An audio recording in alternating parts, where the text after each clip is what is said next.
প্রিয় প্রথম শ্রেণীর শিক্ষার্থীরা, প্রথম পর্যায়ক্রমিক মূল্যায়নে গণিত বিষয়ে কী ধরনের প্রশ্নপত্র হতে পারে এই ভিডিওতে আলোচনা করব। তোমরা ভিডিওটি মনোযোগ সহকারে দেখবে। গণিত বিষয়ে 20 নম্বরের মধ্যে পরীক্ষা হবে, সময় থাকবে 40 মিনিট। তোমরা নাম এবং রোল নাম্বার সঠিকভাবে লিখবে। প্রশ্নগুলো দেখো।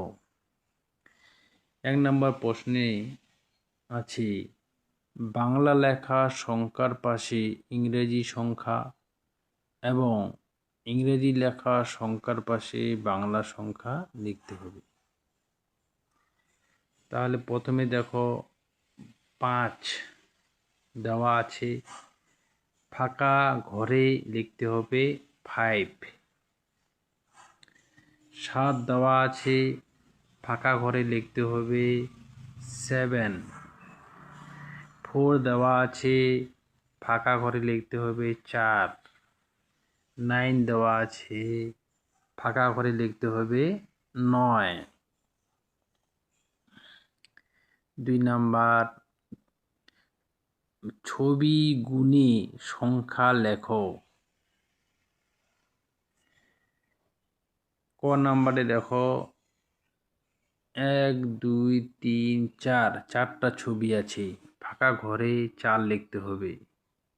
খ নাম্বার 1 2 3 4 5 6 7, 7টা ফুল আছে, ফাঁকা ঘরে 7 লিখতে হবে। গ নাম্বারে কয়টা গাড়ি আছে দেখো 1 2 3 4 5 6, 6টা গাড়ি আছে, ফাঁকা ঘরে তোমরা 6 লিখবে। 3 নাম্বারে দেখো সবচেয়ে ছোট ও সবচেয়ে বড় সংখ্যায় গোল দাগ দাও। সবচেয়ে বড় সংখ্যা দেখো 1 নাম্বারে সবচেয়ে বড় সংখ্যা 7, সবচেয়ে ছোট সংখ্যা 2। 2 নাম্বারে সবচেয়ে বড় সংখ্যা 9, সবচেয়ে ছোট সংখ্যা 3। 3 নাম্বারে সবচেয়ে বড় সংখ্যা 8 এবং সবচেয়ে ছোট সংখ্যা হচ্ছে 4। 4 নাম্বারে দেখো ফাঁকা জায়গায় সঠিক সংখ্যা বসিয়ে সমস্যার সমাধান করো। ক নাম্বার দেখো দোকানির কাছে 6টি মাছ আছে, লোকটির হাতে 2টি মাছ আছে, মোট কয়টি মাছ আছে?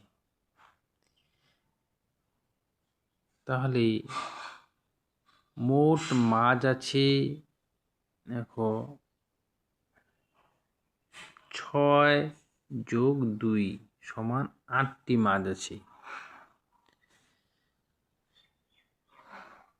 খ নাম্বার 4 যোগ 1 সমান 5, 5 বিয়োগ 3 সমান 2। এবার 5 নাম্বারে দেখো সঠিক সংখ্যার মাথায় টিক চিহ্ন দাও। 20, 17, প্রথমটা হবে 8, পরেরটা 4, পরের ঘরে তোমরা 4-এর উপরে টিক চিহ্ন দিবে। 6 নাম্বার দেখো ফাঁকা ঘরে সঠিক চিহ্ন বসাও। 4 যোগ 4 সমান 8, 5 বিয়োগ 5 সমান 0, 6 বিয়োগ 4 সমান 2, 9 যোগ 1 10। তাহলে যোগ বিয়োগ বিয়োগ যোগ, এভাবে তোমরা সুন্দরভাবে চিহ্নগুলো লিখবে। প্রথম শ্রেণীর গণিত বিষয়ে কী ধরনের প্রশ্নপত্র হতে পারে আলোচনা করলাম। ভিডিওটি ভালো লাগলে লাইক করবে এবং বন্ধুদেরকে শেয়ার করবে।